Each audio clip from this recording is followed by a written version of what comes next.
Scott, are you there? Yes, I am. Perfect.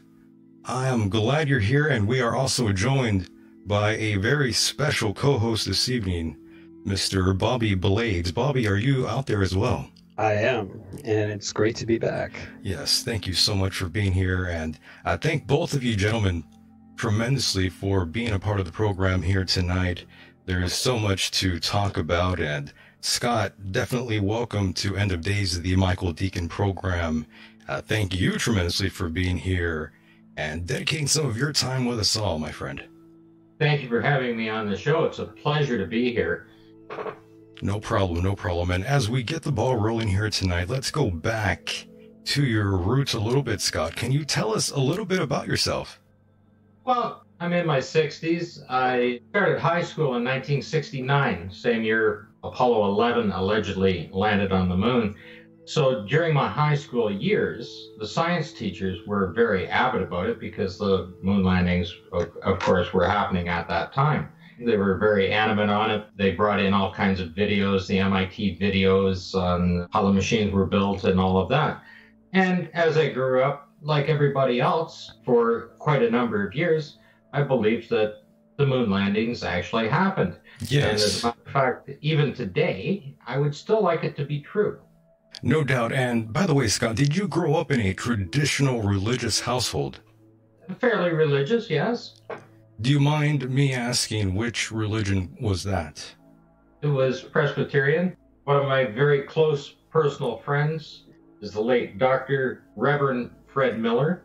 I don't know if his books are available. He had a series of Seed Patch Thoughts were his books out of Bone Sound, Ontario. He was a very close personal friend of mine through my entire life. Very nice. And Scott, do you recall the time it was when you realized there was a lot more to the story than just the official narrative?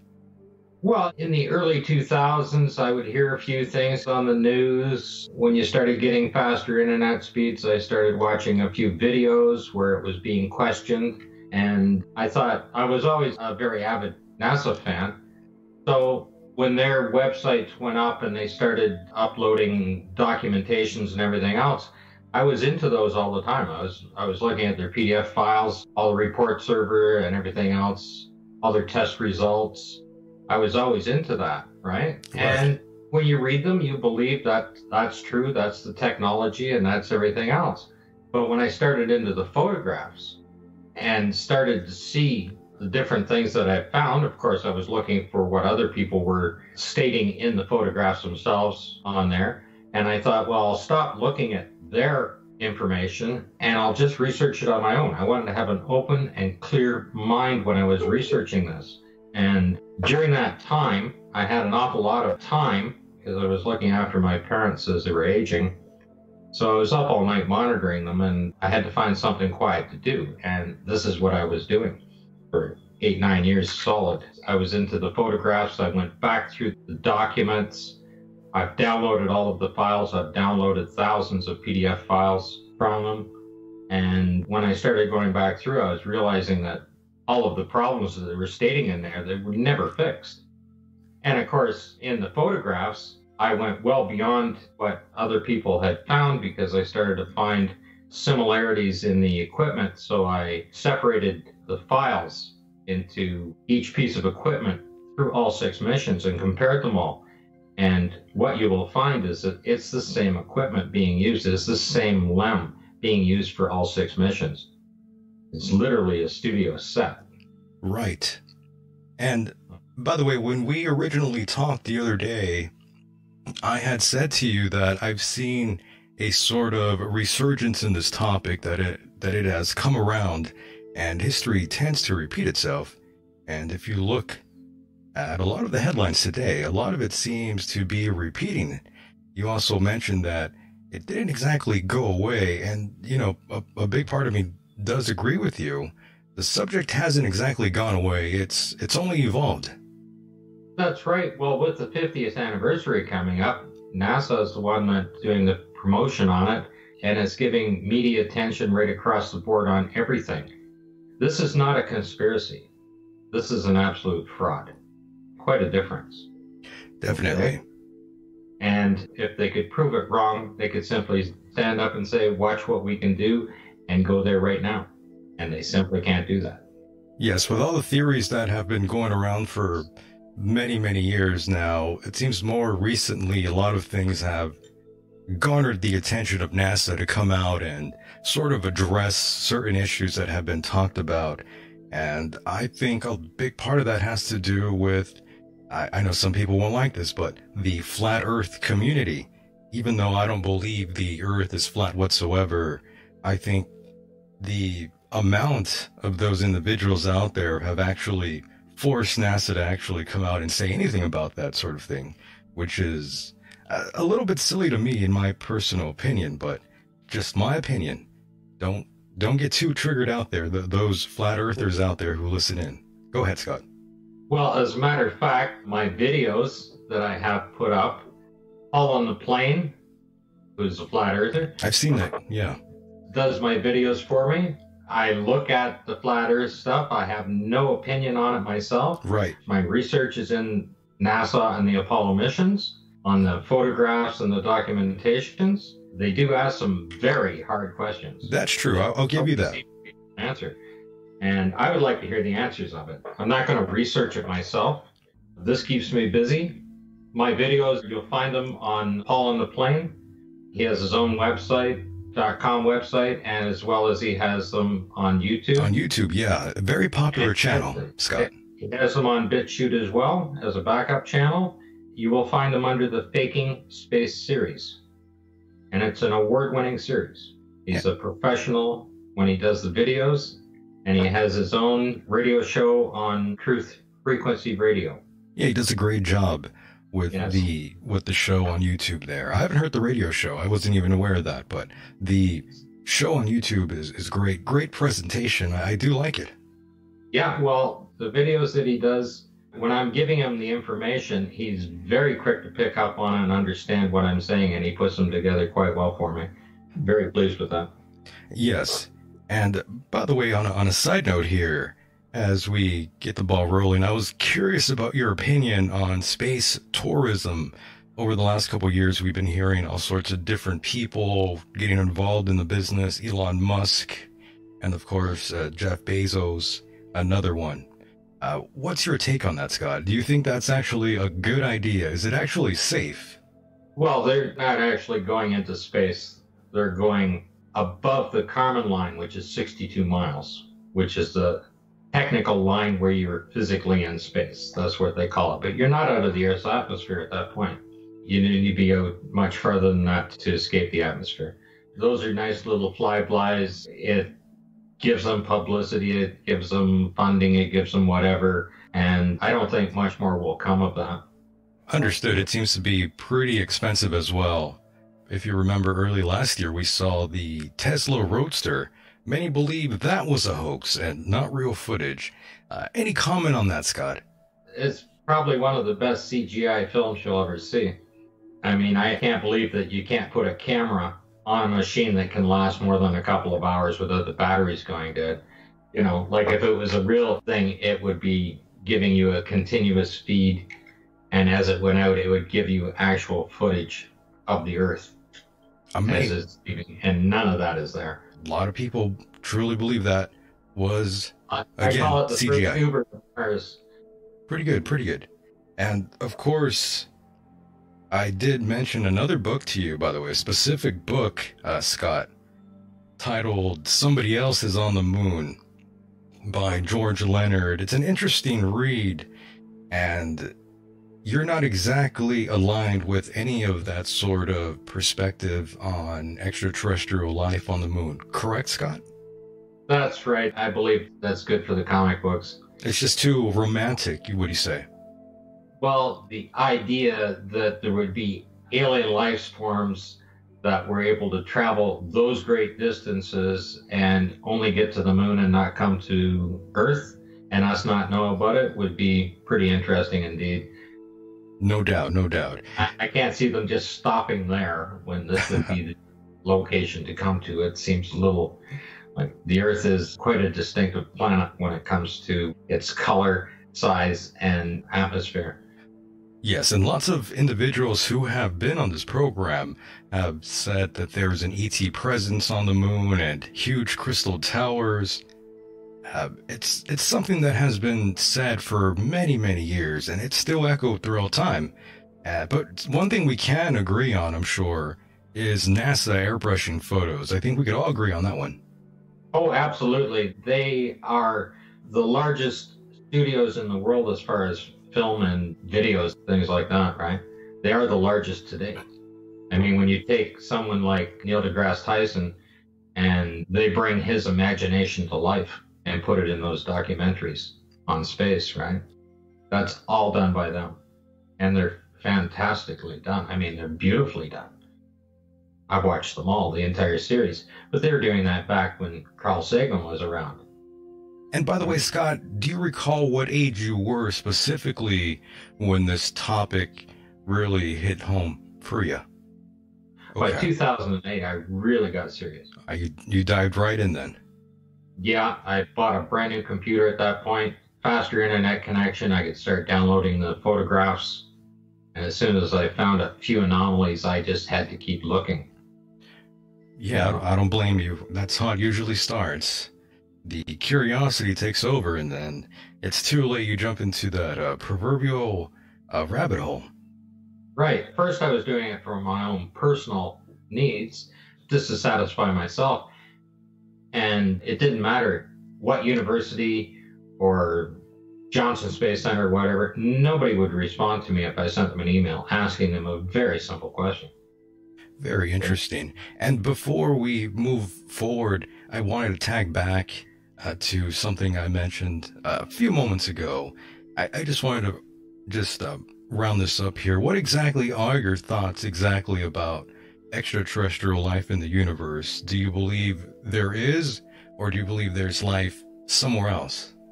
Oh, I'm quite sure that we're not the only life forms in the universe. Our ability to find them is what is limiting us. They may have the ability to find us, but we don't have the ability to find them.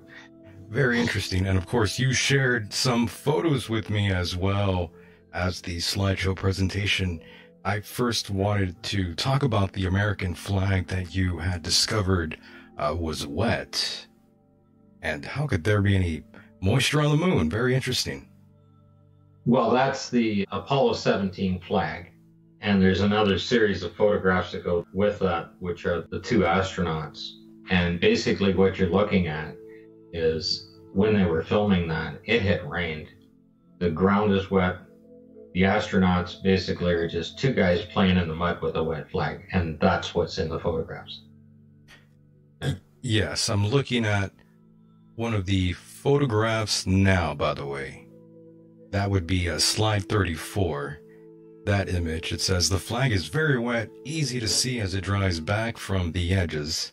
I'm sharing that in the chat room now for those that are out there. I'm seeing that as well. I'm looking at the slideshow now, and that's a very odd looking flag. Well, there are people that claim that it's a tinfoil flag, that it's not a real American flag, and there's no way on this planet that an official flag wouldn't be used for an official event. That's for sure. And when you zoom in on it, you can see that the stars are stitched onto that flag and everything is stitched together. It's not a silk screen. It's not anything. It is an official flag, and you can see that it's soaking wet all the way down there. Now, I see it. Yeah. Wow. The surface of the moon is above boiling temperatures to start with. And it has a torr value of 10 to the minus 11 vacuum.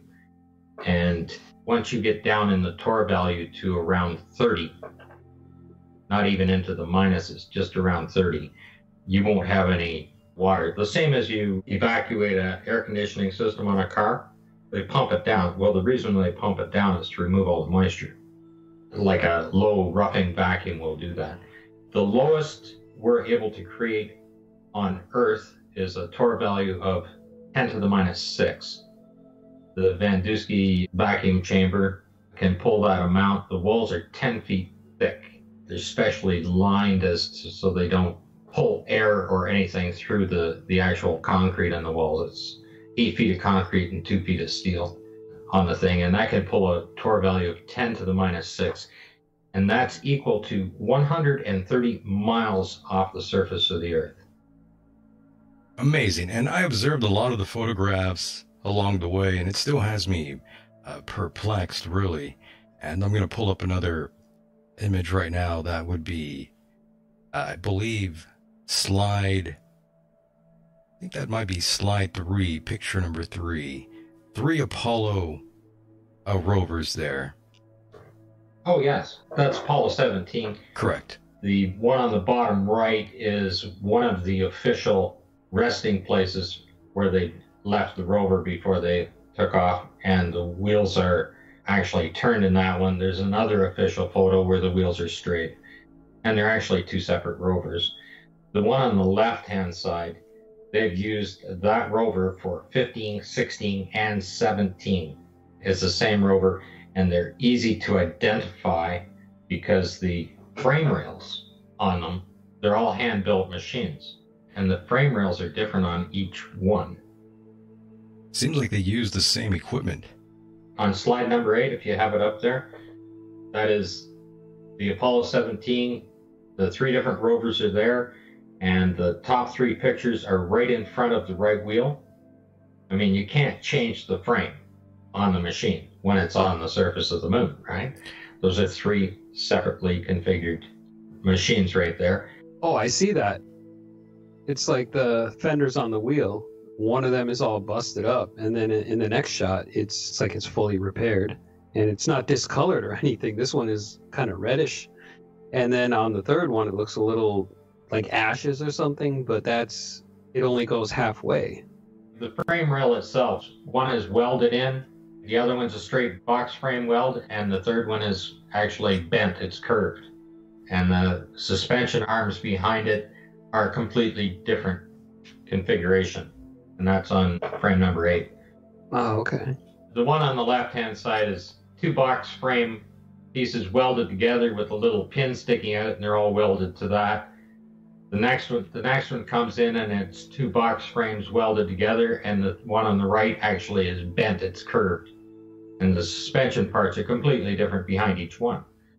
And then 3 separate tire tracks. These machines were custom built. Each one was hand built, and no 2 are the same. Very unusual. And on another side note here, completely off topic, Scott, there's someone in the chat room who has been repeating this question, a gang of 4 in the chat room. They want me to ask you if this is Scott Henderson, the guitarist. No, not related. Not the same guy. But you are a musician, if I recall. No, I'm not a musician. You're not a musician. I simply wrote the lyrics for Walking on the Moon. I rewrote the lyrics for Walking on the Moon. Okay, and they're up on the Paul on the Plain site. You can sit there. It's up in the last few days. I just rewrote the entire lyrics. They're actually in the PowerPoint presentation. Oh yes, I see that now. Yeah, the right near the end there somewhere. Very nice. And of course, there was another interesting slide you had here. Want to drive this one home for the people out there on YouTube. You found what looks like a cuff checklist here. And I have that image up now for those in the chat room. Apollo 16, a cuff checklist. Slide number 10. Yeah, there you go. Yeah, the checklist, those are basically storyboards when they're shooting each scene. I mean, you realize the astronauts were in helmets. They had communications that they had to do, so you couldn't have a second communication to them giving them instructions inside there. It would be heard by the other communication, right? But they're recording. So the checklists are on their wrist. These little booklets are on their wrist, strapped on their wrist. And it shows them what they're going to be doing during that scene. Like, these were prepared months before they even went for launch. So on the top left of that slide, you'll see it's showing footprints. Where the footprint is going to be. Where they lifted the rock out and where they set it down. The direction of the sun. the camera settings, where they're going to stand and what the camera settings are for each one. Hasselblad cameras are manual, completely manual. The battery just ran it to the next slide after they took the picture. Well, what's weird, Scott, is I've never seen this photograph before, and I've seen thousands of photographs. Never this one, though. Very weird. Yeah. So what you're looking there are instructions on what they're going to do within the scene and how much time they have to shoot the scene, because the timeline is there as well. On the top right, it's giving them instructions on a rock. Well, it's 18 inches, half a meter long, by about 12 inches high. There's no way they would know where that rock was, but it shows you the exact, right to the second that they're going to show up at that rock, how they're going to photograph it, where they're going to take the chips, what the sign angle is, where it's sitting in position to the sun, and a description of the mineral contents once they split it open. That's all just to shoot the scene with. That's all done ahead before them, what they're going to do there. And of course the camera settings are in there as well.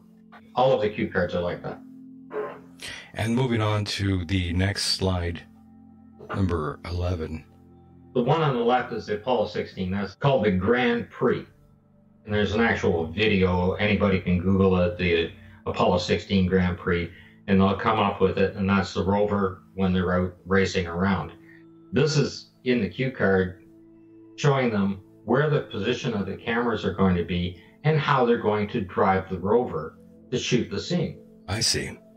And it shows you the 4 craters that they drive through the first one, around the next 2, and through the last one. And that's exactly what happens in the scene.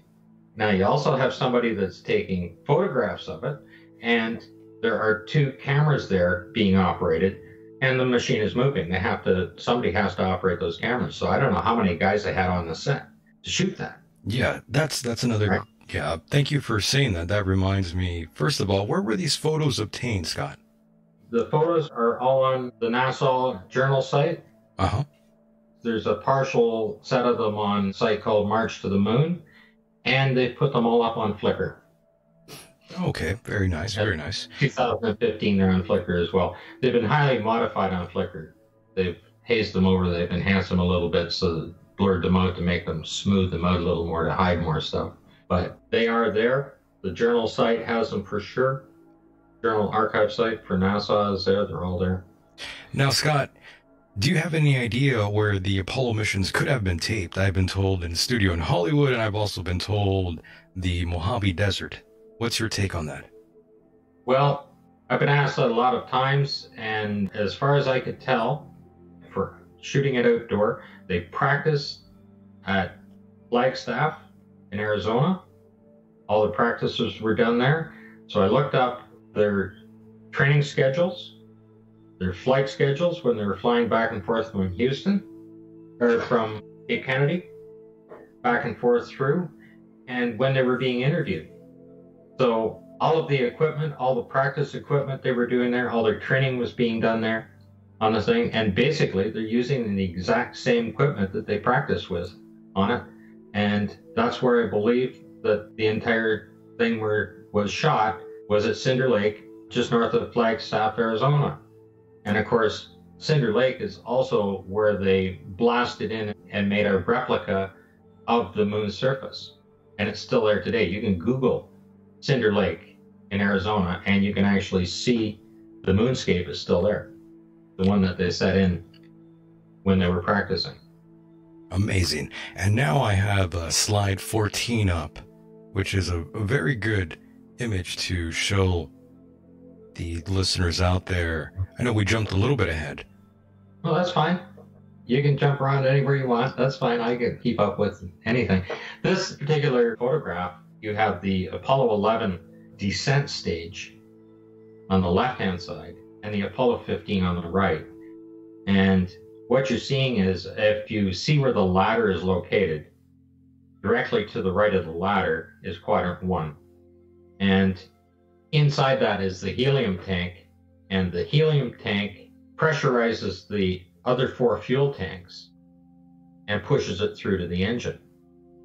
Well, when they loaded the rover on, they simply removed that tank, and there is no other spot on this machine to put the helium tanks. It's a stage prop. They simply removed it to set the rover in place. There was no other spot to put the rover, so they removed the tank. And without the tank, the engine doesn't run. It seems like they got a little sloppy there. Well, it's a stage prop. They can do whatever they want with it. They're lowering this thing down on a large gantry crane. The gantry crane at Cinder Lake is, I think, 600 feet long, 150 feet high, and 300 feet wide that they lower this thing down on. That's what they were practicing with.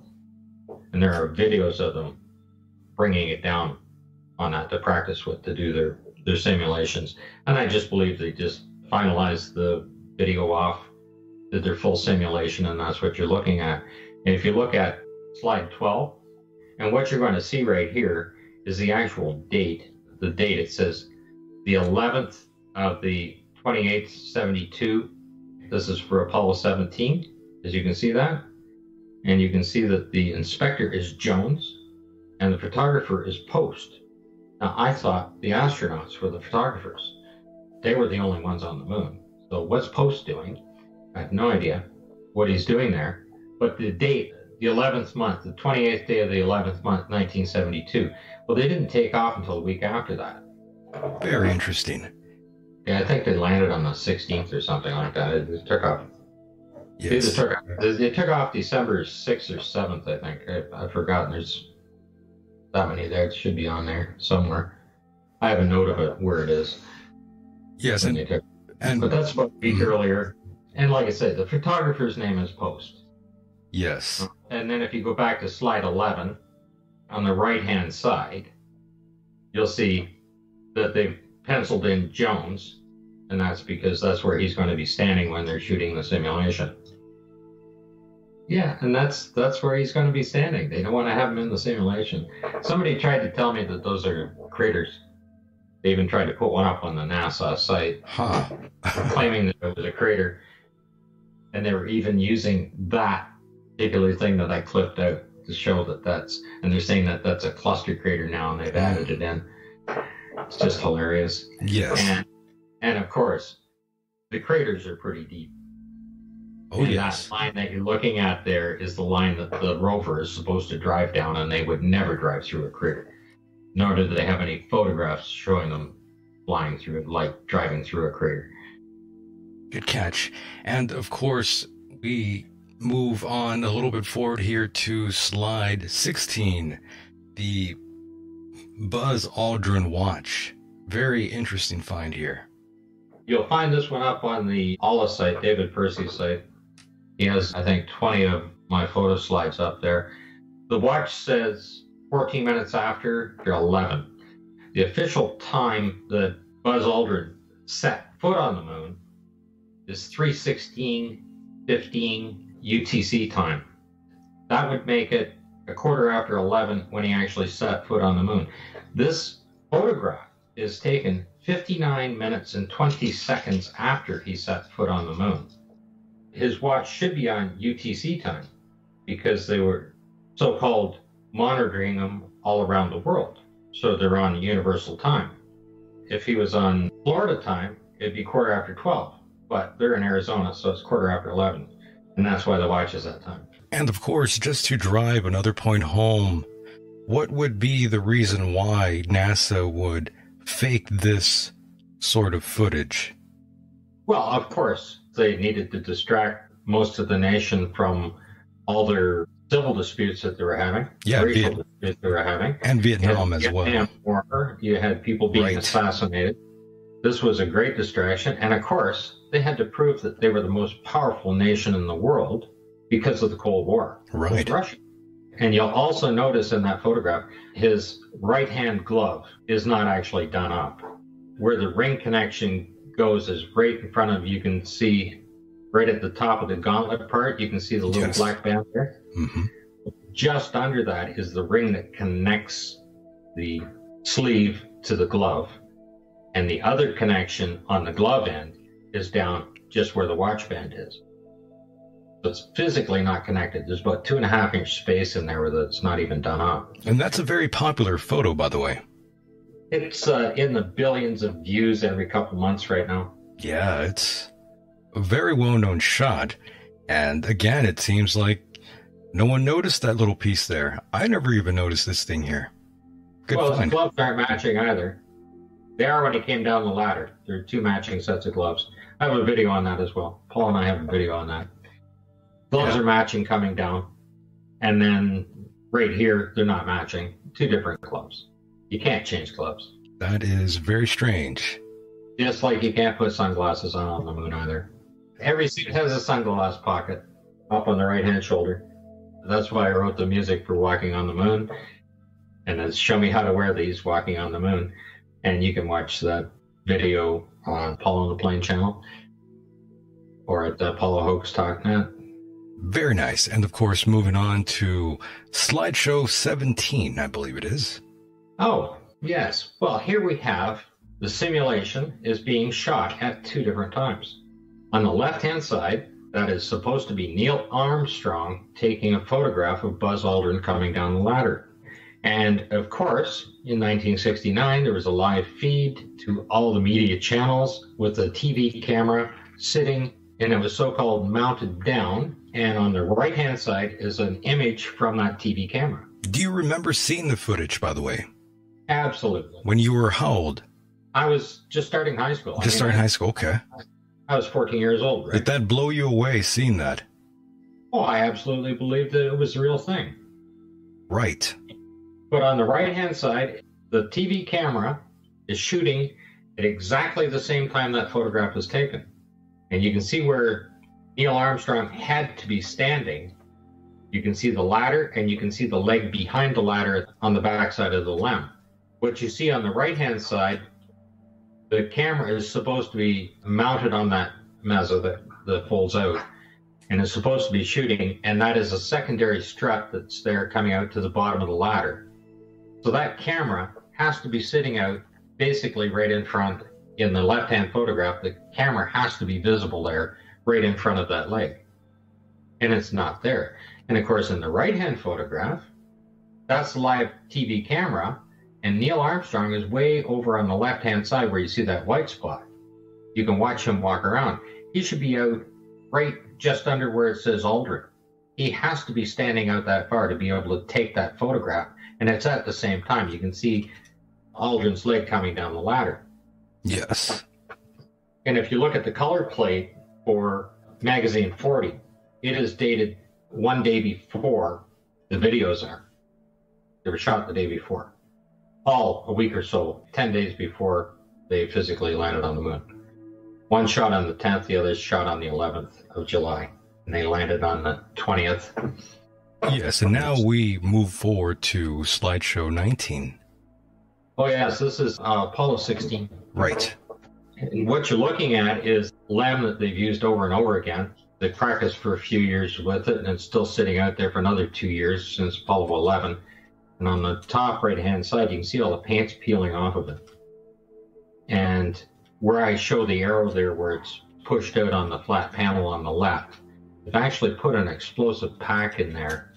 So that top center photograph shows the foil in there where they push the pack into. And on the bottom right, it's showing all those panels are exploded off of there. And Scott, by the way, I'm sorry to cut you off, but someone in the chat room, I believe they just joined us a little bit before you already addressed this, but they're asking where you obtained these photos. Right from NASA. Okay. Right from their site. Yes, right from NASA, by the way, if you are curious. And yes, continue. I'm sorry. And underneath all of the videos that Paul and I have put up, we have a direct link right to the NASA site, right to the wet flag. Nice. Because I want to see when they try to change that, see if they get the virtual hairdryer out and do that. The Apollo 16 liftoff, and Paul and I have a video on that as well. Plus, you can go onto YouTube and just ask for the Apollo liftoff from the moon and watch the video, and you see the entire side panels blow off of this thing. Pretty wild. And when you see the size of the explosion that happens on it and realize the critical equipment that's behind that. I seen the video, yeah, when it explodes. Yeah. And the critical equipment that's behind that. I mean, if it didn't kill the astronauts instantly by blowing a hole through the hull of this ship, it's supposed to be the equivalent of 3 sheets of foil. so thin you could poke your finger through it. An explosion like that, you just pulled into a pure vacuum, you would die instantly. The equipment would fail. All the critical equipment would fail on this from an explosion like that. There's no way. And there isn't even a comment from NASA or the astronauts on the explosion. You know what? Go in ahead, the video, I think I put up the commentary with the video and with the audio, that you can hear them and see the text on it, their actual transcript on it. No comments been made. Very interesting. And of course, one of the main reasons that I always suspected that the first time man allegedly walked on the moon, I always felt that technology was just not quite up there enough to actually make it happen. So I always felt, yeah, maybe perhaps they might have faked this sort of footage in order to compete against the Russians again. And of course, one of the main reasons why NASA was even created. Well, if you want to get some real detail on it, if your listeners would like some real detail, there's a book by Randy Walsh, and the book is The Apollo Moon Hoax Missions, Hiding a Hoax in Plain Sight. And I have his first book, part 1, that he's actually given me, and I've read through it, and he is so detailed. He's researched his stuff for years, putting this in, and he goes through the equipment piece by piece, right through to the computers themselves. Yeah, the computers were massive. Well, they're not like computers today. Yeah, not at all. You didn't have a keyboard. You couldn't put stuff into them. You had to use swipe cards. They had no hard drives, no way to store the information. Rote memory. Each rote memory, 16 kilobytes, weighed 4 pounds apiece. And if you want to Google Apollo rote memory and see what they look like, the women that were putting those together, they could have knitted you a sweater same way. Yes, they were just massive pieces of equipment. By the way, Scott, for the record, do you believe man has actually been on the moon at a later time? Or do you think they were just no one's actually been there? I don't believe we can communicate through the Van Allen belts, through the radiation, through the plasma, because plasma is probably one of the best antennas you can have as far as bouncing a signal off. Even the Van Allen probes in 2012 had a range of 432 miles where they could communicate with the Earth in their elliptical orbit. Once they got out past that, they lost the signal. Yeah, there's a very unusual video where it seems like there's these two astronauts talking about the Van Allen belt and how we didn't go to the moon. I'm not sure if you've seen that footage. It's been circulated on the internet for such a long time now. Many people have actually seen that video. I'm not exactly sure your take on it, though. Well, they have a difference of opinion on what they see and whether they went through the belts or not. First, they were told they went through it, and then they said they saw shooting stars in their eyes and things like that. But other than that, there was no effect. Any ill effects from the Van Allen radiation belts? No. Now, I'm not sure we went far enough out to encounter the Van Allen radiation belt. Maybe we did. I would think that if they were actually in that kind of dangerous situation, somebody would be giving the actual outside readings of the radiation around the machine and what the internal readings were of the radiation and how well the shielding is protecting them. It would be quite the concern. Even today, they will not give those figures. Even Orion in 2014, the numbers that they give are by simulation only. They will not give the numbers inside or outside the craft. And of course, as of recent time, the Trump administration wanted astronauts on the moon by 2024. Do you see that happening? It seems like they've been pushing back that date since the first. Apparently, he offered as much money as he could pull to get them there so that it would happen within his administration. And they just said they couldn't do it. No amount of money can do it. It is interesting that we haven't been there in such a long time. Well, the fact of the matter is we haven't been there. Or that too. Not such a long time. It's like... Allegedly. People say, when are we going back to the moon? Well, we haven't been. Correct. And of course, moving to slide 21 now. I'm sorry to jump a little bit ahead here, but you can go wherever it interests you. Yeah, slide 21, I found that one pretty interesting. That particular photograph, to show you what I'm looking at, the slide on the left-hand photograph, top left-hand photograph, I was probably looking at that when I was going through them, because that's about 700 photographs prior to the one on the right. And I recognized the rock, and I had to go back through the photographs until I found it. Like over a 6-month period. Mm-hmm. And what you have is the photograph in the center and the photograph on the right. And that rock is removed. But in the one on the left, it's on the left-hand side of the rock. In the middle, it's on the right-hand side of the rock. And then on the far right, it's completely removed. And the astronaut has taken a step forward, but it's still within the line of sight. He stepped forward. You can see on the middle one where the footprints are, right? Well, he's now standing on top of those, and that's still in line of sight right to the rock. And that's all within a couple of seconds, apparently within a couple of seconds on the timeline between the two photographs. And how the rock disappears, somebody had to pick it up. The bottom 3 photos are the close-up of it. It's the same rock. And to me, what it looks like is it looks like the engine block out of a small bulldozer, because that's what they look like when you take the head off and lift them out. The main frame on the front with the rad and everything else, that's exactly what it is, and they're just shotcreted in to look like it. Yes, and of course, jumping ahead to 25, that's another one I think that drives the point home. Well, what you have here, I've had some dispute over what this piece of equipment is on the right, saying that it's not what it is. It's supposed to be a frame for some carbon dioxide scrubbers. Well, they have several different locations for the carbon dioxide scrubbers on the machine, but no payload specialist that was concerned with weight. And the biggest concern was weight on the Apollo missions, dropping every ounce. They claim they even counted every stitch. The other one that's up under the leg is an actual PLSS. It's sitting up there.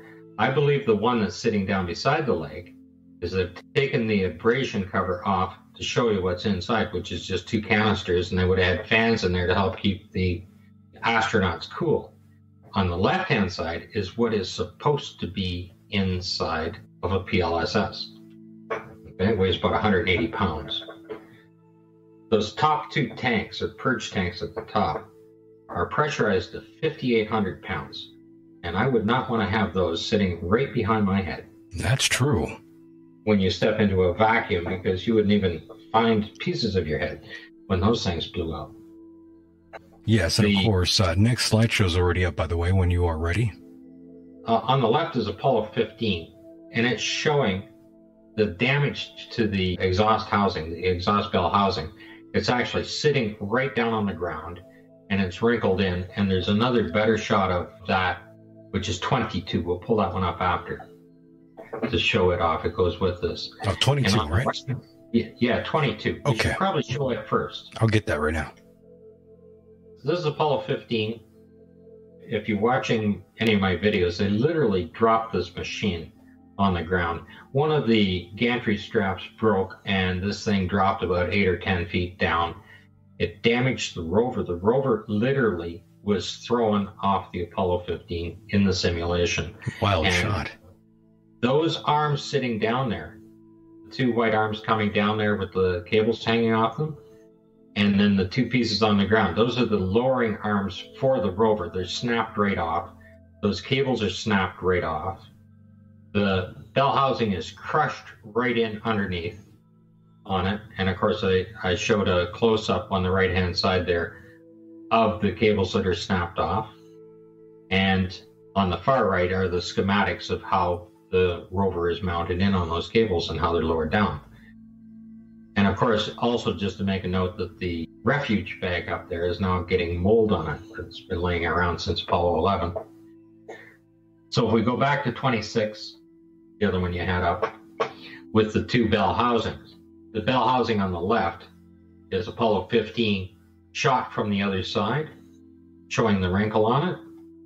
And it also has a scratch on it as well. I see that, yeah. And the one on the right is Apollo 17. They're still using the same LEM to do the simulation. It still has a wrinkle in it and it still has the same scratch. Amazing. They've lifted a little bit off the ground, but it's still the same machine. They're just using them over and over and over again. I mean, if you're on a movie set and you have a giant piece of prop like that weighs a few tons, why would you get a brand new one? That's true. Might as well. Yeah. Might as well just recycle that. Again. I believe that they probably fixed it up and put it in a museum as well. Yeah, might as well recycle the pieces. Why would they build another one? Yeah.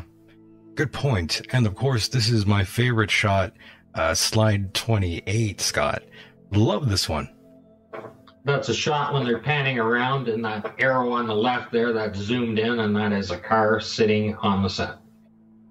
They shotcreted it over, but they didn't do the windows. Yes, and it's a blue. It's a blue Dodge Charger. I think it is, right? No, that's a Camaro at the bottom. The one at the bottom, I just used as an example. Oh, okay, I see. Of the year of car. That's an actual car from Buzz Aldrin, by the way. That's one of his cars. But the one at the top is sitting there. That the zoomed in is the car sitting on the set. They've shotcreted it over. You can see the rear fender well. You can see the nice curve up and around on the side windows and the nice smooth side window on it. I don't think a rock that's sitting there being pummeled by micrometeorites would look like that. And you definitely believe this is a car that we're seeing? Absolutely. Amazing. And it's not the only one. Because in the very next photograph, there's another one. Yes, let me get that up. I see that. This time it's an even older looking vehicle. Yeah, about a 47. If you look directly on the right-hand side there, there's another one that's upside down on the ground there. And you believe this is unequivocally a vehicle? Well, right in the middle of Cinder Lake is a dump site. Still there today. Goodness. NASA and military dump site. It's a scrap metal site. They didn't recycle cars in those days. They just threw them out in yards and let them rot. It's a great car, by the way. Yeah. That the old next one, everybody likes slide number 30. Slide number Mr. Spencer liked that one. He liked the Corvette. How do you not love the classic body of an old Corvette like that? Yeah. I mean, it's there. How do you get that rear end like that? It took hundreds of hours for them to figure out to design that to get the body lines just perfectly like that. You can see the rear fender. You can see the shotcrete on it. You can see the front axle sitting there. You can see the tow bar still attached. I mean, the front end smashed right off of that Corvette. I had comments made to me on one video. He's saying, "You're absolutely ridiculous. Why would anybody put a collection of antique cars on a set just to destroy them like that?" And I just simply said, well, they weren't antique at the time. Yeah, well, some people definitely do have an issue with this part of the imagery where you are saying this is a vehicle. They definitely don't believe that it's a dump. I have hundreds of images that people would just argue over, and the metal pieces are sticking out of the ground everywhere. Every hillside, every embankment is nothing but a dump site. On Flickr, they've blended them over. They've used a masking over it again to cover it. 31's an interesting one if you'd like to go to it. Yeah, 31, I'll throw that up right now. That is the central station for the experimental equipment. And if you can imagine having a machine that powers all of the other equipment, imagine a giant high-tech computer even today that's going to power the equipment. It's going to have a transmission station in there and beam everything back to the earth. It has its own power source and batteries to power all of the equipment as well. That's what's supposed to be inside this machine. And what you're looking at is the astronauts have physically pulled the foil back to show you that there's absolutely nothing in there. Nothing inside. On the left-hand side is one side of it, and the right-hand side is the opposite side. So there's absolutely nothing in there. Down on the bottom left, that is the top rail that I've zoomed in on there, showing that it just has mud stuck to it and it's rusty. Even when they weren't using it between different Apollo missions that they were simulating. They just left the stuff outside on the ground. Amazing. And going to the next slide, 32, this is actually another great shot for those that are watching this on YouTube. Of course, those that are listening on the live stream or later on the replay won't be able to catch this part. I always encourage those out there to come check out the program live. You'll be able to see the slideshow here. And of course, now we are looking at slide 32, Scott. Very strange condition of the equipment here. That's another shot of the experimental pack as it's being assembled. And that is the same piece of equipment as what we were just looking at before. That bottom piece became the central station, and it was supposed to be filled with equipment. And what you're looking at is mold on the equipment from being used in simulation over and over again over a long period of time. I mean, this stuff was supposed to be prepared in a clean room, loaded on a rocket, sent to the moon, and as soon as you pull it out and start and set it up, it looks like that. Yeah, it looks pretty funky. Yeah, it's pretty funky. Yeah, something does not make sense. Looking at this photograph here, it looks like there's some moisture there. Oh, that's mold. Or mold, rather. You're darn right it's mold. No two ways about it. The ground doesn't look that dry either. That's true, it doesn't. No, that's Apollo 12. It rained in Apollo 12 and it rained in Apollo 17. And if you go to the next slide after that, 33. 33, okay, let me pull this image up here. Those photographs aren't blown up or anything. Those are exactly what you're going to find on the journal site or on Flickr. Those same photographs. On the very left-hand side, I have an arrow sitting there. There's actually standing water on this piece of equipment. On the right-hand side, you can see the green mold around it, and the mud is caked onto it. That is just water that has evaporated and dried back from standing out, from just being outside over a long period of time. Just looking at the soil around the surrounding area that of what we're looking at here, it doesn't look like that's even dry at all. No, it's not. On the right-hand side, it's exactly the same piece of equipment, but it's the next mission. So they didn't bother to put it away. And there it is out in the sun, and now it's all cracked. Plastic's curling up. You can see the cracks in it, where it's faded back and cracked open. By the way, Scott, I think we should just address this now. We do have someone in the chat room saying, blame Stanley Kubrick for the shoddy work. I don't believe he ever had any involvement with the fake footage. Well, the thing is, he was probably involved for the indoor simulation, for the docking, undocking type of things, the landing, like the translunar injections, those type of things, right? His techniques are definitely used. And he might have been involved in the professional shots if you realize that each of the missions, there's about 2 or 3 dozen very professional shots, like Buzz Aldrin coming down, his famous shot there. Those are done by highly professional people. They're absolutely picture perfect. I could buy it if he was perhaps a consultant, but some of these shots, it would lead me to believe that maybe it was someone else. Right. But you also have 2 astronauts. They're out on the set, and they give them Hasselblad cameras. Nobody can walk out on the set because you can't have any other footprints out there other than the astronauts. So they're basically on their own. And the cameras actually work. They're supposed to be taking pictures, so there's got to be an archive. They were never, ever meant to be released. These photographs we're looking at were never meant to be released. Only the media shots were done like that. But the actual astronauts, who are not professional photographers, were rather disgruntled employees. I mean, 3 of their buddies died. They had 60 astronauts training. 3 of them died in a very mysterious fire. Whether it was rumored or it was real that they were murdered, it happened. These guys, all alpha males, and all upset. And if they want to get back at you, they're going to take those cameras and they're going to document it because they had no other resource available. They couldn't go to the media. Their families would be threatened, everything else. But they use these cameras to document it. That's what you're looking at right here. I'm actually on the next slide over, 34 now. Yeah. Back to the flag. Great shot, by the way. Oh, yeah. Beautiful shot of the flag. You can see water spots on it and it drying down and things like that. That's just an incredible shot. And I can't argue with you on that one. That one is just too solid for me. You could clearly see how the flag is not exactly dry. There is that damp spot right there, and it runs all the way up.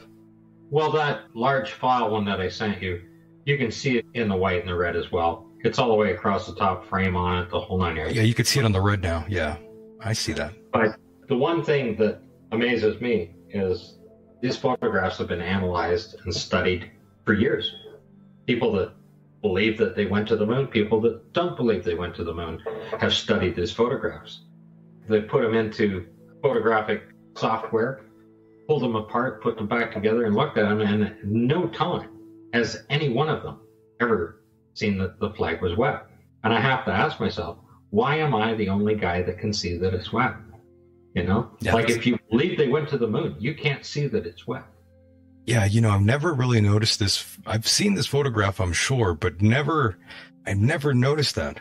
And that's clearly not a shadow either. Yeah, it is the Emperor's New Clothing Syndrome. Crazy. You believe they went to the moon when you look at the photographs of the moon because you believe it, because you were taught from a child. Every educational system worldwide has taught that man landed on the moon. So it's really hard to look at that. You can't see that it's wet. But once I show you that it's wet, it changes everything.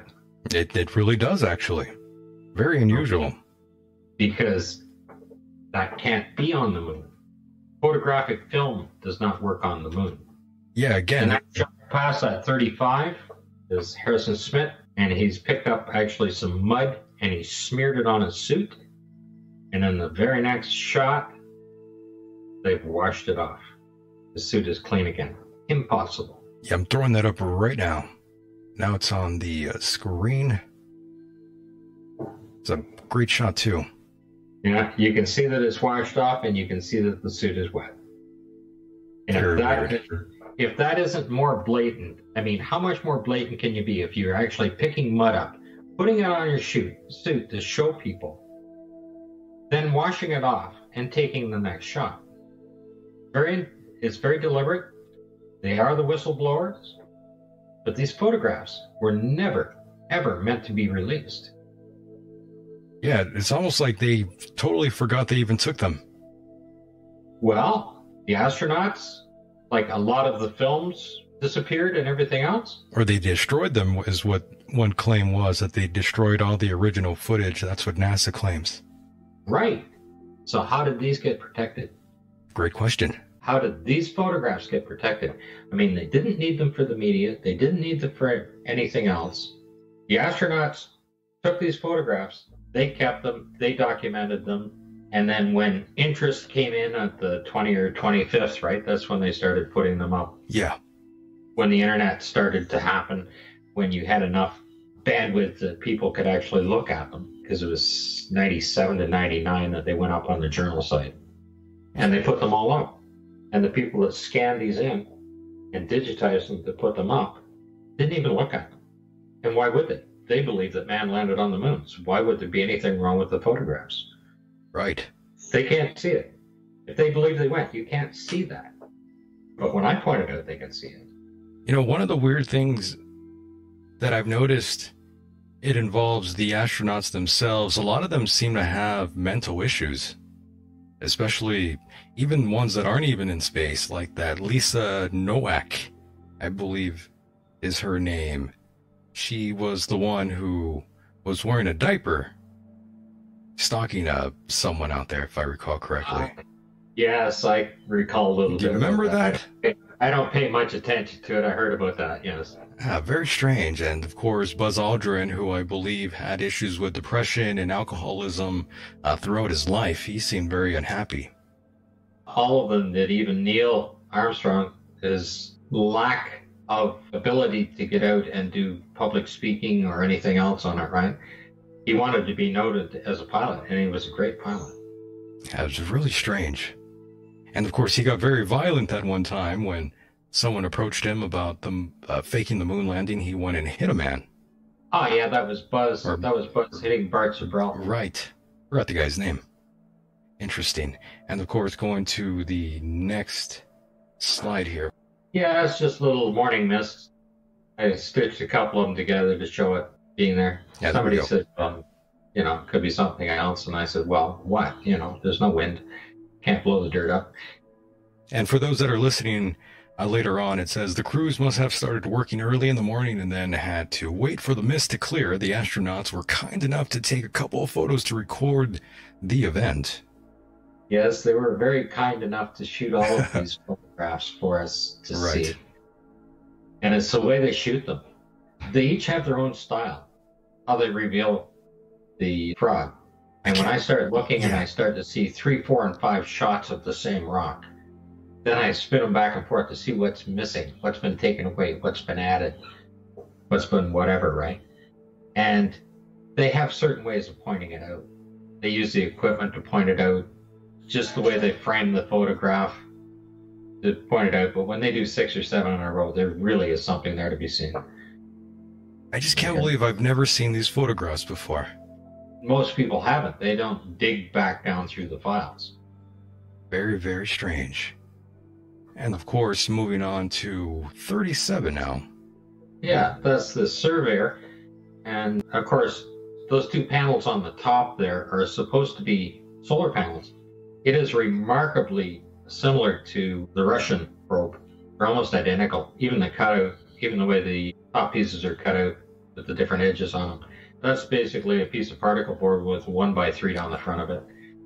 And then on the right-hand lower side there's a close-up, and those are the top panels with water laying on it, and the ones curled up with the plastic peeling back on it. And of course, Scott, to completely get you off the whole topic of the Apollo space missions, I was just very curious about this. This is a completely side note here, but I'm very curious. Outside of the Apollo missions, are there any other events that you found suspicious? Anything that doesn't fit the official narrative? All these things that we've experienced since the moon hoax.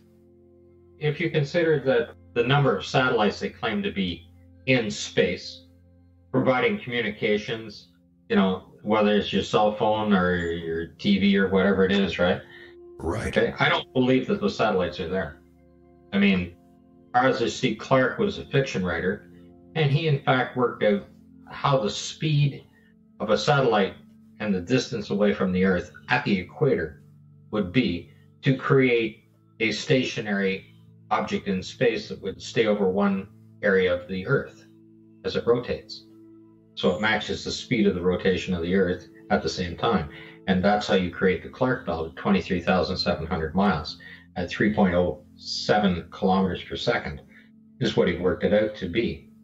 But he had no idea that it's in the middle of the Van Allen belt, in the middle of the second belt, and every solar event that happens is going to destroy any piece of equipment that's out there, even if it's able to survive at a solar minimum. Just a simple example, in 1989, the eastern seaboard of North America was completely blacked out because of a solar event, right? A solar flare. All of that equipment, all of your TV, your satellite, everything else was all repaired, and there wasn't one launch. All the equipment and everything was brought back online by ground crews only. There were no launches. So what satellites were lost? They couldn't possibly have survived it if the equipment on Earth was not good. Amazing. Oh, that's just another example of water on top of the machine. Just close up. Ah, yes, I see that now. But this photograph is supposed to be taken in a docking sequence when they were docking and undocking before they went into translunar injection, when they're still orbiting the Earth. That's when that photograph was supposed to be taken. Understood. The next one is even more damning, though. When you have a rain guard, a plastic rain guard, duct taped onto the side of your window, and then on the right-hand side, okay, that's the same window from the inside, but that particular photograph on the right-hand side is supposed to be taken halfway to the moon. So you are technically in zero gravity, and the water is running down the window in zero gravity. I don't know how it can run anywhere. I know. I'm very curious as to why there's moisture there. Yeah. And it's in between the two layers of glass. And if it's in between the two layers of glass, it means the seal is broken on the glass, so you wouldn't be able to, if the water can get in, the air can get out. You'd be in a vacuum in a right hurry. That's what you'd be. Yes, and again, Scott, I'm just baffled by this photograph, thinking, why would they even let that out there to the public? That photograph kind of drives it home as well. Well, when you have disgruntled astronauts and it starts raining and they have to take a break and they still have their camera with them when they step inside out of the rain, waiting for it to stop, that's Apollo 12 on the right. That is what's going to happen. You have disgruntled employees and they're going to document it. They're going to do some very permanent damage to your program. I could buy that because it's just like the movie industry out there. Lots of issues with pirating films, and most of the time, well, 99% of the time, those leaks are coming from disgruntled employees as well. Yeah, exactly. Driving it home there, Scott. If you think you can deal with 60 alpha males, amazing. Like these guys are test pilots. You can't threaten to kill them. Right. They do that every day. Yes, and of course we do have now the slide 40 now up of the beer can there. Well, it's just sitting up on that pile. Somebody put it up there as a prop to be put into a shot, right? And I picked it out. The blow up I have on the right-hand side is not been enhanced. It's just a blowing up of the actual photograph. The can is sitting there on the left. There's no footprints around it, nothing. It was there. They set it up on the stage when they shotcreted everything down and put lunar dust on it. Very interesting. And Scott, I did want to ask you another side question that does relate to all of this, but that is with the red planet Mars. It seems like there's been lots of discussion about Mars as well as of the last couple, maybe 5 years now. Lots of talk about Mars. Lots of ideas of wanting to go to the big red planet out there.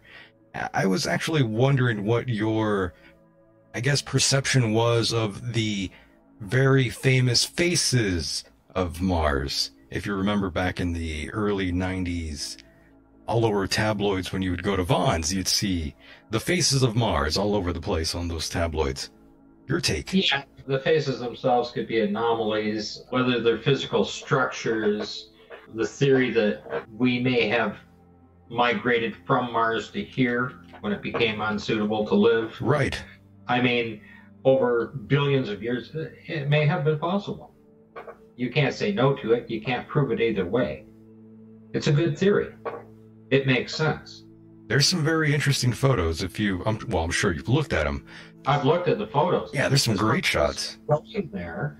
I mean, the reason they want to push for a Mars mission, right? Because our cameras and our telescopes reading is so good, we might eventually be able to see what's going on the moon. So if you go that much farther out, it's just a little dot in the sky. We can never prove either way, right? They have the CGI. They can do all the CGI they want. We can't get in close enough to say that it's not Mars. The moon, we're getting that close. Some of the amateur photographers with their cameras and with their telescopes are getting the most beautiful images of the moon now. Very close up. Oh, yes. There's some lovely photos, just of everything in general having to do with space. Such amazing photographs out there. And of course, now we do have slide 41 up now. Slide 41, that's Apollo 14, which you're looking at. This is just another part of the junkyard. And where I put the arrows on the left-hand picture are the two separate cars in the middle. There's two cars sitting on their side there, shotcreted in. And then, of course, on the top one, there's, I don't know if it's a rocket. It looks like it has a missile with canards on it or whatever, little wings at the front standing up there. And it's painted in. It's perfectly round ball painted in on it. And it's set up there just for a display for everybody to see if you zoom in hard enough to look, right? And the entire ground's like that. On the very bottom right is the Bentley. It was in the transcript and it was in the audio. They mentioned a few times that, oh, it's over by the Bentley or things like that, right? Those have all been edited out now. But the car is there, still in the photograph. It's a very unusual find again. Well, I had to go look for the Bentley because they mentioned it. When I was listening to the audio file, it was right there. And now I do have 42 up on the screen. And again, another side note here. Plenty of astronauts have reported seeing different things in the sky. Well, in space, rather. Some of them claim that they saw a spacecraft. You hear all these sort of things. What exactly is your take from that? Recently, someone sent me a video of it was bouncing around a lot. It was Apollo 15. One of the first very, very rough, very grainy videos saying that there was a flying saucer shooting off like that. So I pulled it down frame by frame and then matched it with the photographs and the actual position he was standing in. The white oval object that you're looking at was the top of the next mountain. And it's just because the camera is bouncing around a lot. I sent it to the guy that sent it to me, and he posted it saying, that isn't it, right? It was an interesting video. I hadn't seen it before, but it was just, I don't know where it came from. It was right after they accidentally dropped it. Ah, okay. So they were getting out, and they weren't even supposed to be out at that time because they did a stand-up EDI instead. But that's what I think about UFOs that were so-called spotted by the astronauts on the moon, because of course they were never on the moon. Right. They were still in Arizona. Amazing.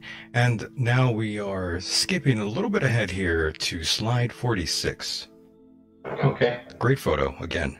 They've taken a rock here, one of their movie set rocks, and it's either plaster or concrete or whatever, and on the left-hand side, they've picked it up to show you.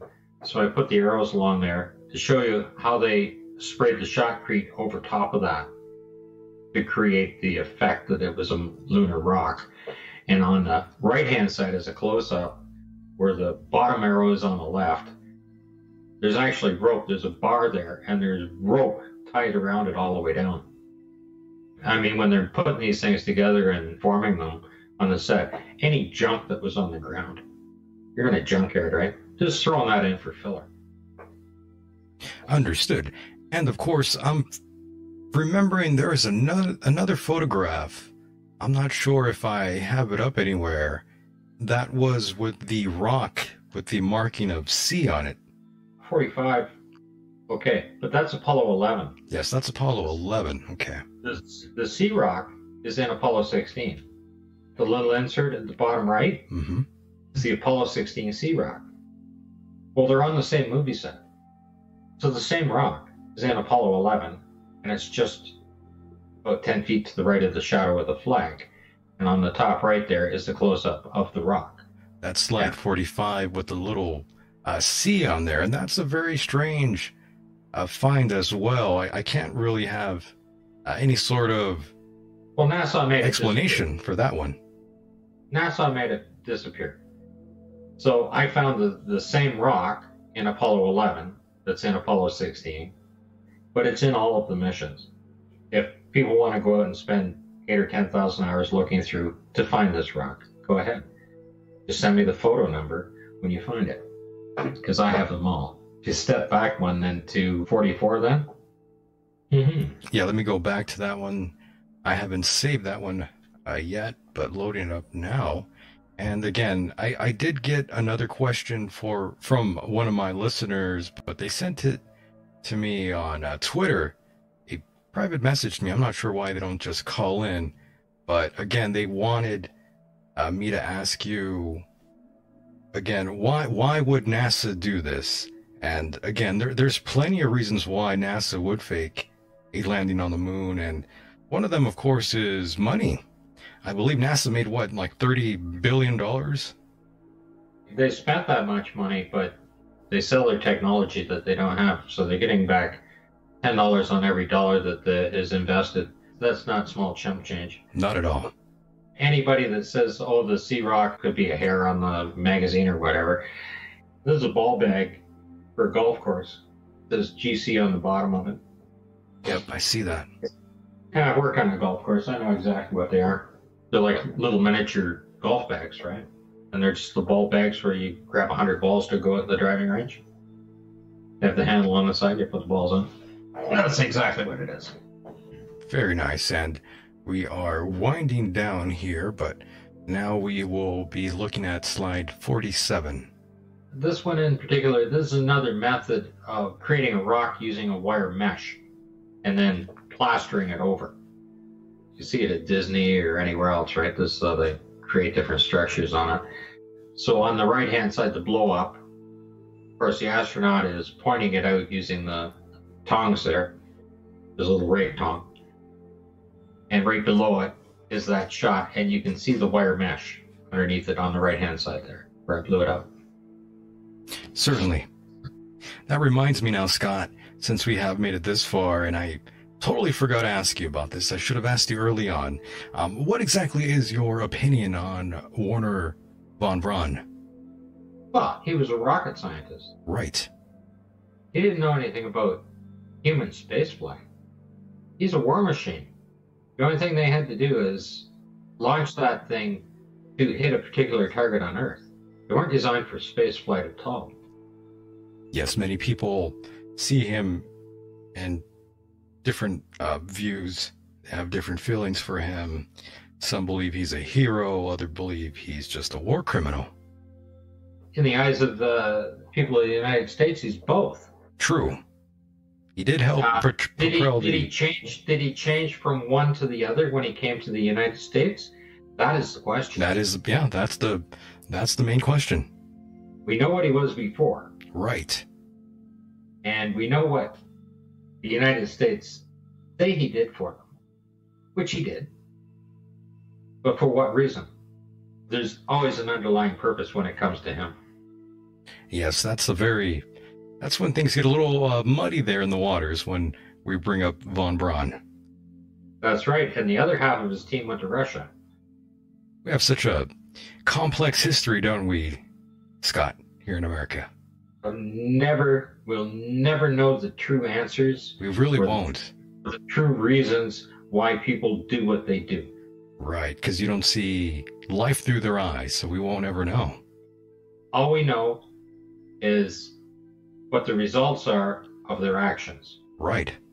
And the results of their actions is the United States declared themselves the most powerful nation in the world. They claim we have the technology. And here's the problem I have with it today. Okay, we're teaching our children. Yes. That we have the technology. We can fix this. We can go to the moon, for God's sakes. We can fix anything. Well, I think our oceans are in trouble. We're decimating this planet at an alarming rate. We're extincting thousands of plants, animals, anything that's living that we can't find a use for. We are eliminating from this planet. We mine stuff. We go fracking. We do everything. And if somebody asks, they say, "Oh, we can go to the moon. We can fix anything. Look at the technology we have. We can't even cure the common cold." Yeah, we definitely pillaged the earth. That's true. But somebody comes along and said, "Don't worry. We've got all this technology. We can fix that. We can go to the moon. We're going to go to Mars. We can fix anything on this planet. And if we can't fix it here, we'll go terraform a new one." Yes, that seems like that's the idea now. And it's become a religion. You know, Stephen Hawking was the Pope. I mean, he was just like the Pope. Couldn't understand a word he said. True. Right? Somebody had to translate it for the Pope so you could understand him because it was in Latin, and a computer had to translate it for Hawkins. Couldn't get any better than that. Right. People are afraid of the unknown. Yes, they are. That is the basis of religion itself. So religion saves the individual because we can't believe that things just might end. They can't believe that there's an end to it. They can't believe that there isn't a hereafter. Well, technology and science says we can do all of these things because we can't believe that the human species as a race could become extinct. We can terraform a new planet. We can do this. We can do that. It becomes a religion because they can't imagine that nowhere in the universe would it ever be known that we ever existed. Yes, that's incredible.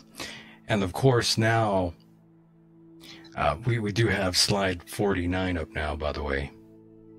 That's the lyrics for my song. That's my personal quote at the bottom there. Some say I'm full of wit, others say just half.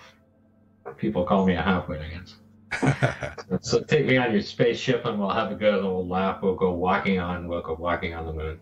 I mean, though, Scott, I am curious, though, if you ever did have the opportunity to go up there in space or whatever, one of these luxurious trips they claim, would you actually do it if you had the financial means?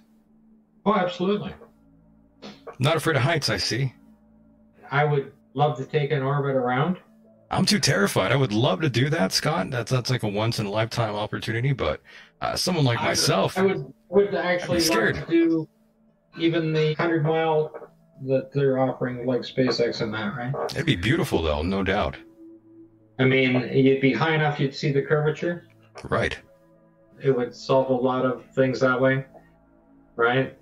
Answer the questions. You'd see the technology that it would take to get just the first 100 miles up. And you'd understand that you can't go any farther.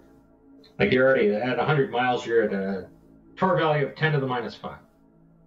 I don't know how you would structure that to get to that level because it's got to be quite a few feet thick. I agree. Just to hold the pressure. Like if the Sandusky vacuum chamber is 10 feet thick at a torque value of 10 to the minus 6. How thick is the International Space Station at 255 miles at 10 to the minus 7? And if you went out to see the Hubble and had a little spacewalk, now you're at 10 to the minus 8. How thick is that spacesuit? The Glenn Research Center vacuum chamber. Now, when you're on the surface of the moon, you're at a torque value of 10 to the minus 11. And the image on the right can only handle 10 to the minus 6. Pretty much says it all. Certainly does. Certainly does. And, of course, we will skip a little bit ahead here, and we will go to, I believe this is slide 59. Tell me about that one. These are the flight paths to and from the moon, as they are now stated. Originally, the flight path, they were circling fairly close to the equator, did the translunar injection, shot out to there, and connected with the moon. Now, all of a sudden, in these photographs, they go up, hit 17,500 miles an hour, make a left-hand turn, go up over the North Pole and around to escape the deadly portion of the Van Allen belt. This is what they're trying to prove. Well, if you're going 17,000 miles an hour with 120 tons of equipment and you got to make a left-hand turn, it's not like turning the wheel in a car. You have to use fuel to shut the 17,500 miles an hour down in one direction and more fuel to accelerate it again in the other direction. Just simply can't happen. You need 2 more Saturn V rockets to do that, just to make that maneuver. I mean, in all the movies, they run out of fuel and the thing stops in space, right? It doesn't happen. You keep on going the same. And these are the different things. NASA, in their documentation, claim that the translunar injection can only occur on the antipode if you draw a line from the moon to the Earth, right through the center of both. The antipode is on the back side of the Earth, on that axis through. And you have to be on that axis when you start to accelerate to reach the moon. You can't go up and down and over and around or do anything else. Just doesn't happen. And they have modified these files. 57 is the original. Oh, slide 57. 57 is the original. Okay. Showing them going around. Yeah, let me throw that up now. This is the one that's in their press kits and in all their other documentations. And it's in thousands of pieces of documentations, and it's described in documentations. Wow. Very interesting. And I looked at the chat room really quickly, and Bobby Blades mentioned Planet X is coming. I did forget to ask you all about that. What exactly is your opinion on Planet X, or Nibiru, as they claim, made popular by people like Zecharia Sitchin and Eric von Daniken? The list goes on. I don't pay too much attention to Planet X itself as far as whatever. Sure.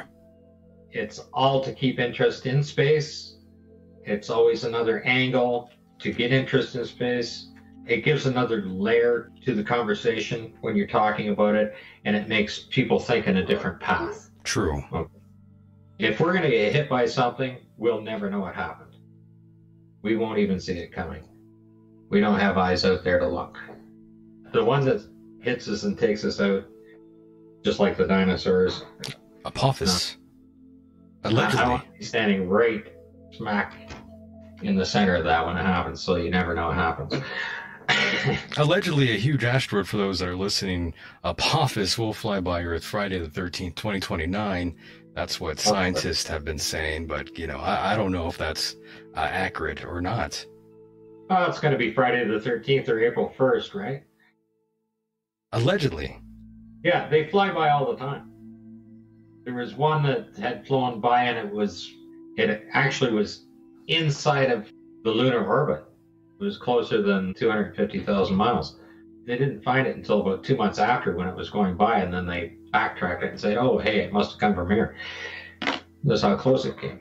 By the way, on a complete side note, in regards to, you know, like, let's say, for example, Neil Armstrong, Buzz Aldrin, like Michael Collins, if you ever had the opportunity to talk to them one-on-one, what would you say to these individuals? I'm very curious what your take would be. I would thank them for their dedication to and service for their country, for their military, and for the duty that they did. I mean, they didn't choose to do this. They didn't go out and say, I'm going to go out and create this fraud. Right. They were sucked into it. They were victims. That's the way I see it. They had no choice in the matter. They were on the front line of the Cold War. That's who they were. And they should be commended for that. Right. I would never accuse them of anything. Okay? They did what they had to do. They took these photographs to show you that it was a fraud. The most daring thing anybody's ever done. And now we do have slide 64 up. It's the Van Allen belt and Apollo. Yes, well, that's another trajectory that they were trying to show that they were going through a lesser portion of the Van Allen belts instead of straight in and out. Missing the inner belt completely on that particular shot. Just didn't happen like that because it wouldn't hit the moon. Do not have the fuel to do that. It would change the timeline. Like, they would have to change all of the documentation, the timeline from launch out, to be able to alter and do the extra half a rotation around the Earth like that. In the documentation, in the audio, these maneuvers would have to be made. They'd be getting instructions on how to make those and to do the next burn. You also need other retro rockets to slow them down and make it turn like that. Almost done here. Yeah, oh, that's just simply showing that the set has been redressed, like that they've taken multiple scene takes on it. So on the left-hand side, if you take a look at the leg of the LEM, the shadow of the LEM, it comes down through, and there are rocks and pieces and junk sitting there and all kinds of stuff, and the bag is sitting there. The drogue, which is the sensor, is sitting off on an angle, at the same angle as the leg. On the right-hand photo, now it's propped up straight. Directly behind it should be the bag. You can see the shadows on the ground where the bag is sitting. Yes. And where the legs come out and curve around. And then on the right-hand side, right at that arrow, is where that bag should be sitting. And it's missing. And then if you look straight out the shadow, it's perfectly smooth. There's no rocks, there's no nothing there. All of the pieces on the left-hand side are missing. It's all been redressed. And again, I do have another question that did come in that I probably should have asked you when we were talking about UFOs yet again. One of the listeners sent me another private message here asking me to ask you your opinions on the U.S. Navy introducing those new guidelines for pilots to report UFO sightings. What your take was on that was, my friend. They can report all the sightings they want. I'd like to see one on display somewhere that's an actual real flying machine first. I can't argue with that. Like I said, UFOs to me are simply Disney creations or NASA creations or whatever. I think most of the sightings we see are probably ours for the most part. Well, I would think, yeah, we're trying to design something with different kinds of propulsion and things like that. Correct. I don't believe we accomplished anti-gravity in any way, shape, or form. That I cannot deny. And of course, we do have slide 68. This will be the last one here, Scott. On the right-hand side is the sequence camera. And at the same time, or so-called at the same time, there's an actual photograph when they get back into the limb before they take up. Both of those pictures are after they're in the limb, just before they're getting ready to take up. Nobody can go back outside. Repressurize the thing, and they're in there. So the flag is in two different spots because it was shot at two different times, 2 different days, actually. That's what that's showing. Yes. And again, I'm still quite baffled by all these images that you were able to obtain that were released to the public. I just, again, I never have seen these before anywhere. Well, they are available. It does take time to download. You have to open and download each one individually. I grabbed all of the ground photos, which are about 3,600 photographs or whatever from them. And then after that, I started grabbing the orbital ones and things like that. There's like 10 or 11,000. Understood. And then when you add all of the media photos and everything else, you get about 32,000 total. It's a lot of photographs. And Scott, do you plan to write any books? I'm in contact with Randy Walsh, and I mentioned his book. You can find his book on Amazon, The Apollo Moon Missions, Hiding a Hoax in Plain Sight. And he's writing a couple chapters on me, I think, for his next book, and he hopes to have it out before the 50th. Very nice. And of course, Scott, before I do cut you loose here, I wanted to leave you with the final word. Anything you want to get off your chest, anything on your mind, feel free. The floor is yours, Scott. Oh, I really don't want to get anything off my chest. I would like to thank Marcus Allen. Marcus Allen, okay. Because when I first started reaching out to people and asking questions, and I wasn't getting a response from anyone, nobody from NASA or Johnson Center or anybody like that, no universities would respond to me on even the simplest questions on the photographs. They simply didn't respond. Marcus Allen was the only one. I started showing him a few of my findings, and he was quite interested. And I encouraged him to present my findings. And this is going back 6-7 years, more than that, 2013, 2014, somewhere in there.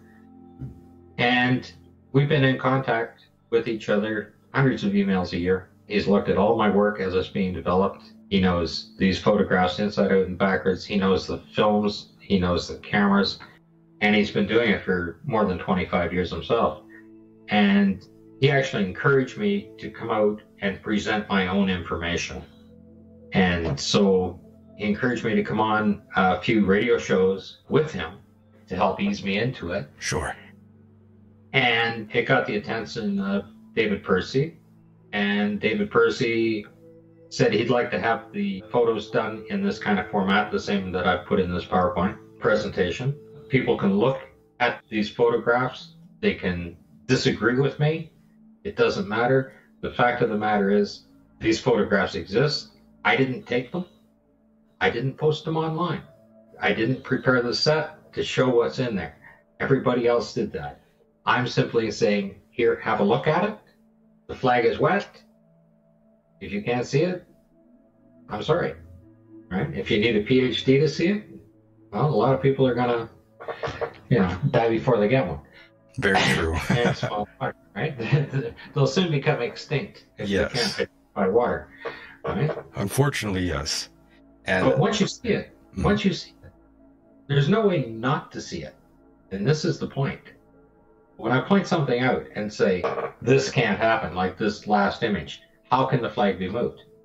Both these are supposed to be taken at exactly the same time. Well, they're shot on 2 different days. One's a sequence camera and one's a Hasselblad, right?